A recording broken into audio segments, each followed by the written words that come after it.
Just a little about the famine in general. It was the biggest peacetime tragedy, the Great Hunger, in the story of the world then since the Black Death in the 1300s.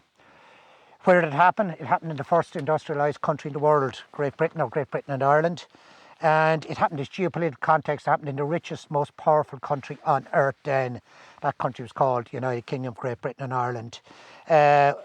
Estimates are about 1 million died and about 2 million emigrated in the decades thereafter. So 3 million out of 8 million disappeared. That means the island of Ireland is one of the few depopulated places on earth today, because the population of the world has increased, I think, sevenfold since the Great Hunger of the 1840s.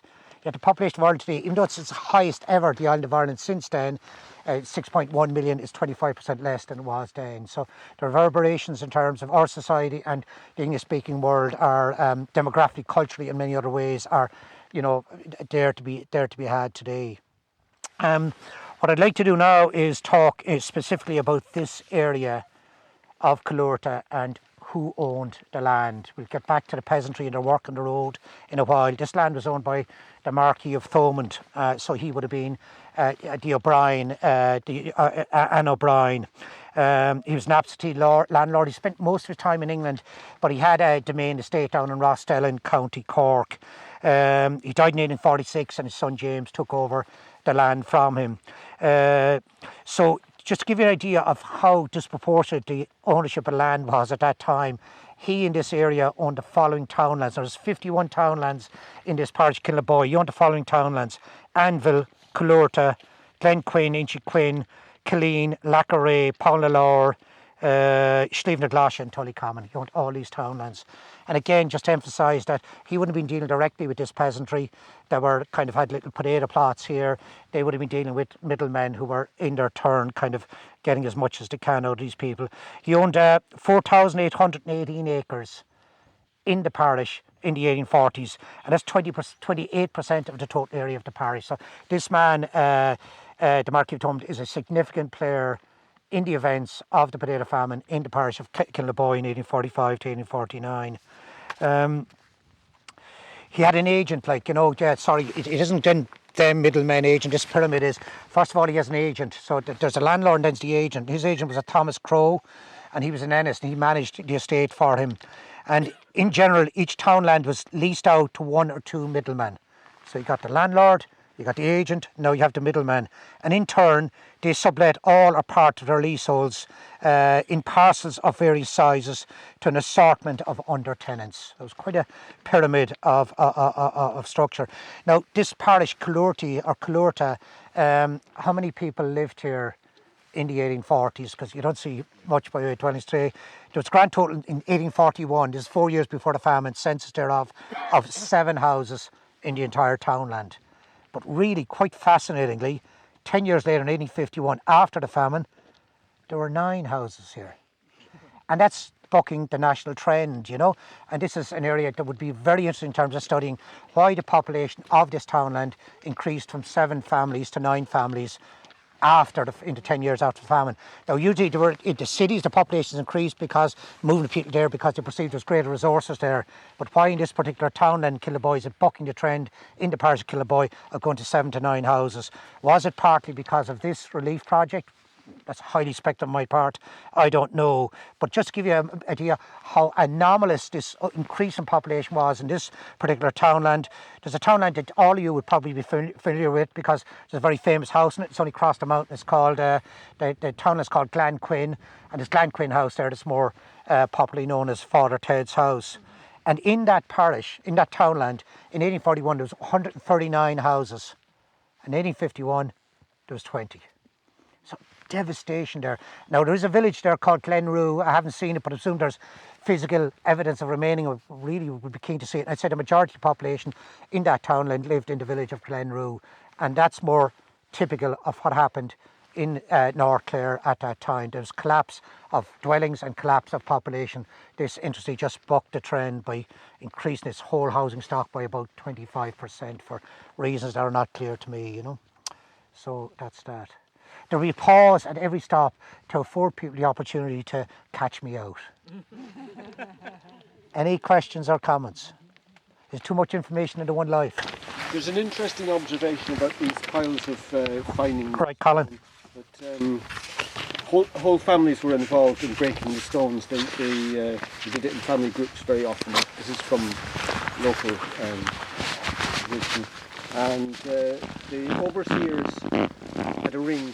I'm sure you heard this story. No, I haven't. The overseers had a ring, and every stone had to be able to pass through the ring before the pile of broken stone was approved for use. They're different sizes for the different grades. That's very interesting. If it didn't go through the ring, you didn't get paid, until it did. It's extremely interesting because, there is documentary evidence of all that you talk about, Colin, in the parliamentary papers. So the engineers would have had the parliamentary papers to refer to them, and it's highly prescribed in terms of the work on this road. Like, I might do a little exercise. I hope I don't make a fool of myself here if I've got a measuring tape. But the parliamentary papers prescribed all the engineering aspects, even that micro-engineering thing you're talking about on this road. Now, I think I brought a measuring tape with me, but we'll measure. If I find it, we'll measure the width of this road. But all roads were either 21 feet wide or 23.5. And there's thousands of these roads across the country, and there's no room for manoeuvre. And the minor roads are 21 feet, and the major ones are 23.5 feet. So I'm going to ask you, without getting out the measuring tape, what width do you think this road was? Not just by looking at it, but thinking of it in terms of major, minor, in terms of infrastructural value.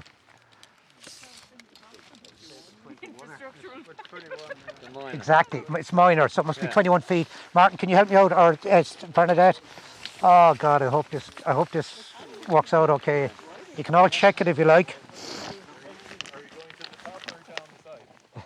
Oh, yeah. Yeah. Sorry. This is, I have it at just over 20 here. Are you at the very edge? Yeah, 21. 21 exactly, So,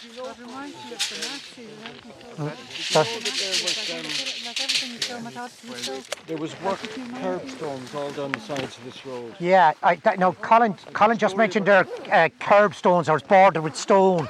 And that's very interesting you say that, Colin, because as you walk along it, now I don't know how long this is, but it's more than a mile long. There are parts in which it's bordered with curbstones, and so probably that was part of the... There's a house up the hill that was built out of the curbstones. Well, we know you're all very deviant around here, This was in the 50s, I think. Was it, yeah? Yeah. Some of them are remaining, but a lot of them seem to be gone by the wayside. Thanks for that. They were bordered, yeah. Okay, right. Any other interventions, Hard to compete with Colin there, Good one. Yeah.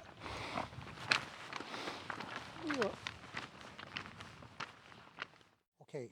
So, I think we said in the press release race, the most contested part of the physical legacy of the Great Hunger of 1845-49 is these roads, on account of these are places of starvation, accident and death.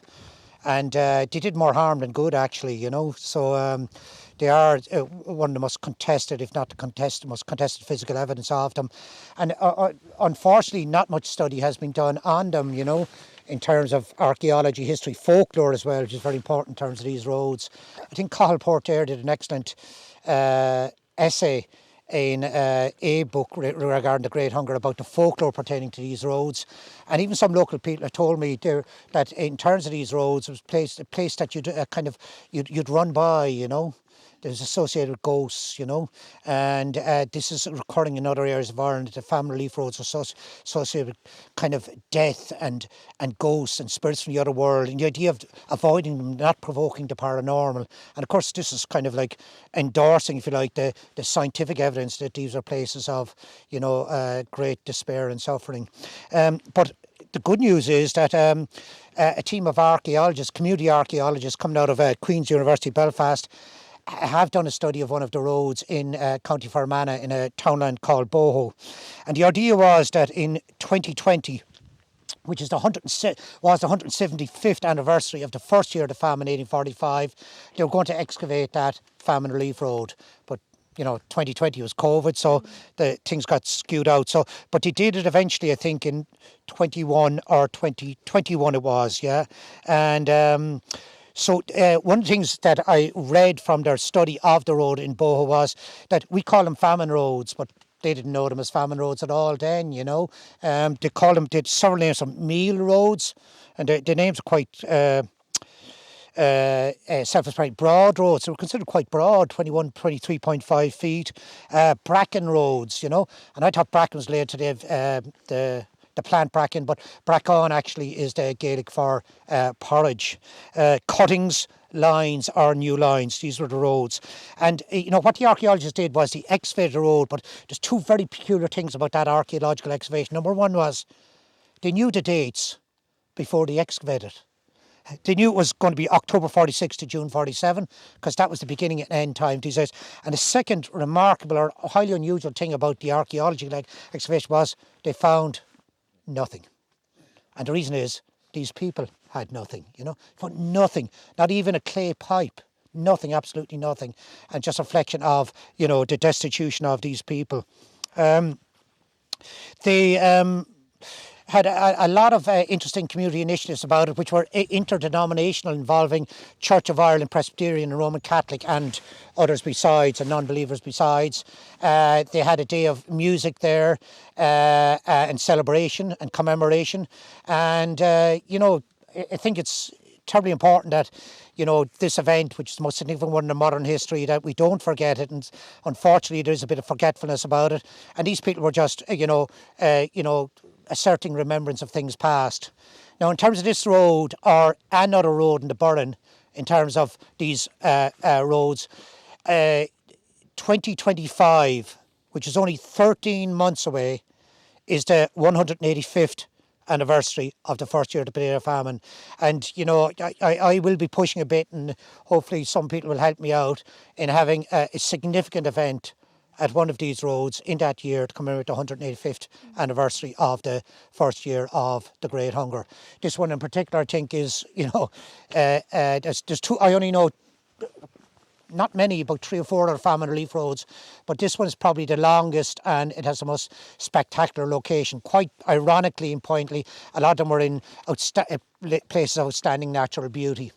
And in the De Profundis on the Irish potato famine, published by Cork University Press, I think the book weighs 1.5 kilometres, and contributions by various scholars on various aspects of the famine.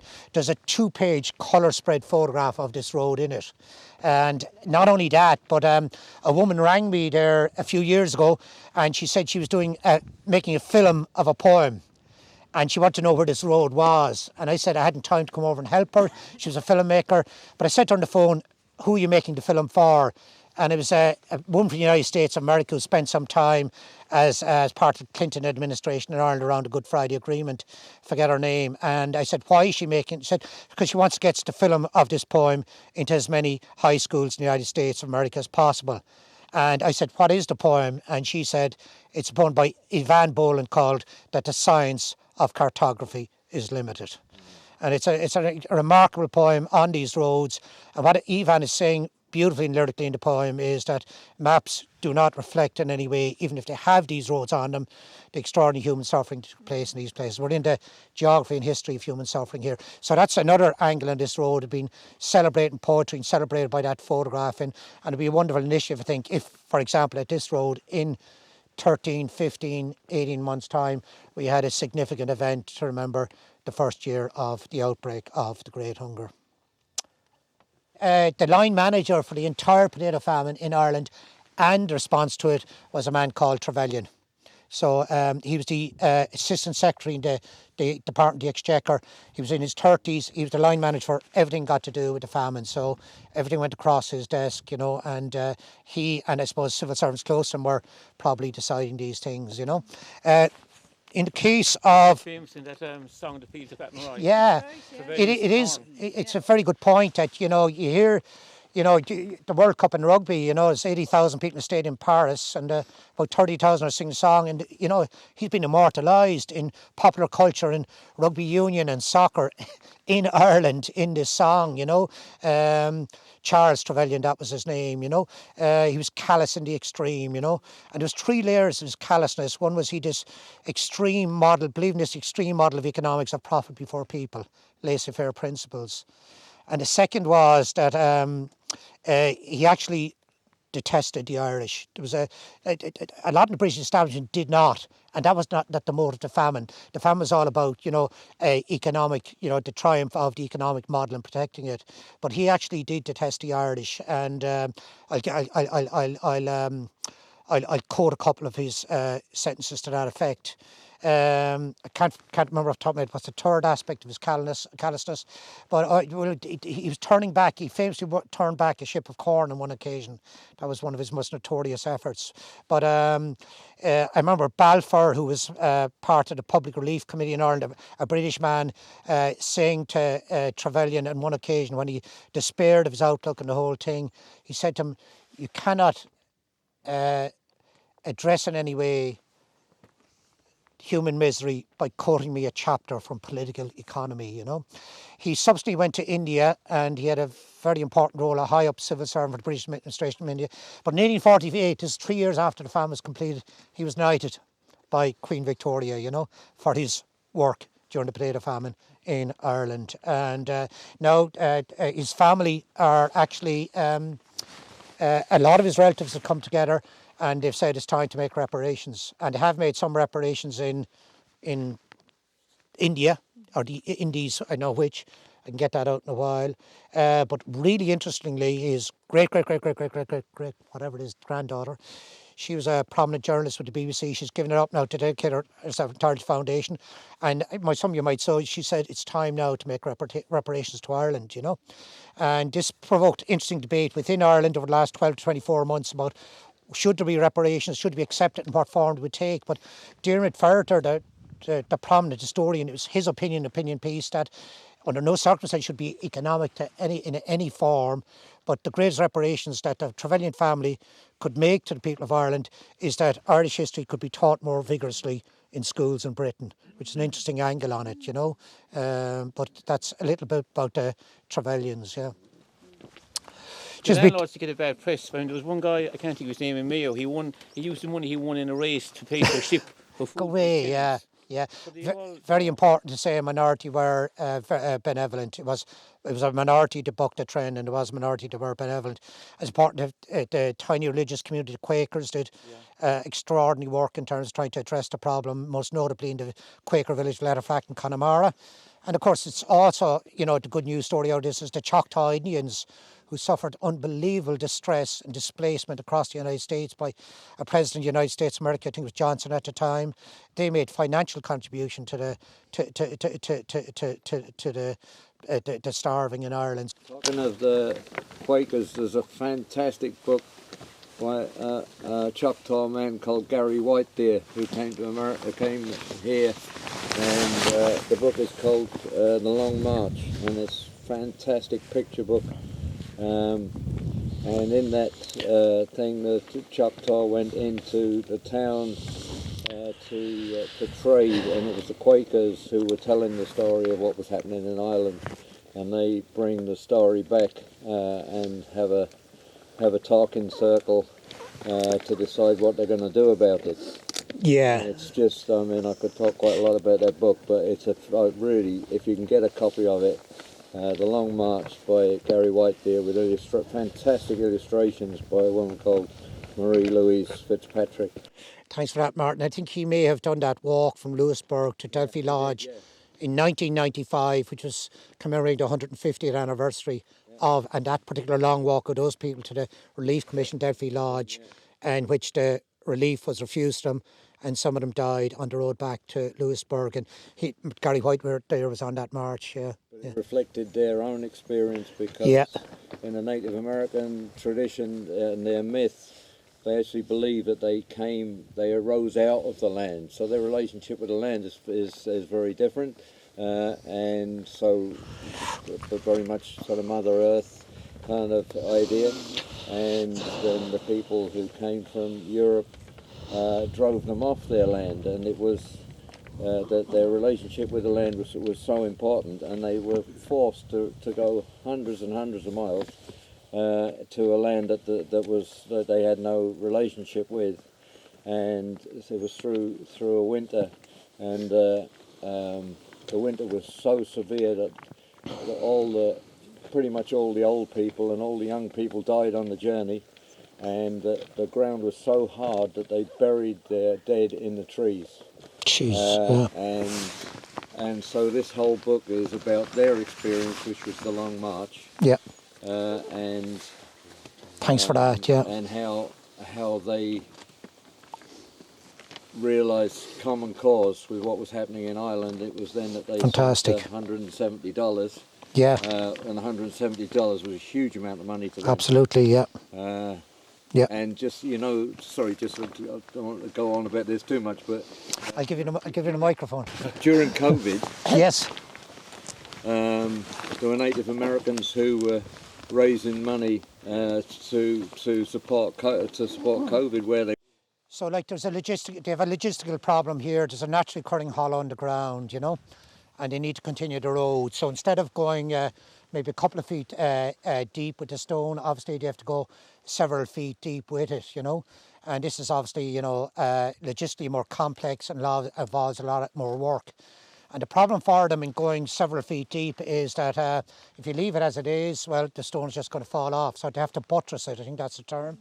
And they buttress it with this beautiful cut stone, and this stops it from falling apart, And, someone commented to me how aesthetically beautiful it is, and how pointed it is that such an emphasis was on the aesthetics of this particular stonework. It's quite beautiful. What's happening is that some of the stone has fallen in, the face stone, and again that would be an interesting little project to restore some of it with 2025 in mind. It'd be lovely if like Burren they do excellent work, and they're inundated with monthly efforts to Burren conservation volunteers, but if they or others would be interested in actually buttressing back up some of it just as part of any celebrations or commemoration would be in 2025. But yeah, that's and the parliamentary papers, I haven't looked for them, but there would be parliamentary papers related to this road as well, with highly specific instructions to engineers regarding the road and its makeup, and it would be very interesting to read, and I hope maybe to get a look at them sometime and see do they address in particular this section of the road. But it's quite beautiful looking, it's very impressive as engineering, but again, just to remind ourselves, these were people who were literally starving to death, physically very weak, doing all this work for, well, no reason at all, really, the wages, they were getting paid wages, but unfortunately one of the reasons these famine roads failed is it's an economic fact of life that in famine times price of food rises, and some merchants and traders, they did very well out of the famine, and they charged exorbitant price for food, supply and demand. So even if they were getting, and we'll tell you how much they were getting in terms of money, they were chasing the economy all the time. It was running away from them. So it's extraordinary kind of a tough work by people for a useless project in the context of which their lives are literally disappearing before them, One thing I'd like to talk about, apart from the huge demographic fallout of it and the awful tragedy it was the cultural fallout of the Great Hunger in 1845, 1849, because after that, on the island of Ireland, there was cultural carnage. So much of our folk traditions we lost. And the reason we lost so much of our folk traditions was two reasons. One was the anchorage of popular culture, whether it be dance or music or keening at funerals or belief in fairies and so on, all this vernacular culture. The reason why so much of it was lost was because these poor people, the peasantry, rural poor and Gaelic speaking, were the anchorage of popular culture. And 1 million have died and 2 million emigrated.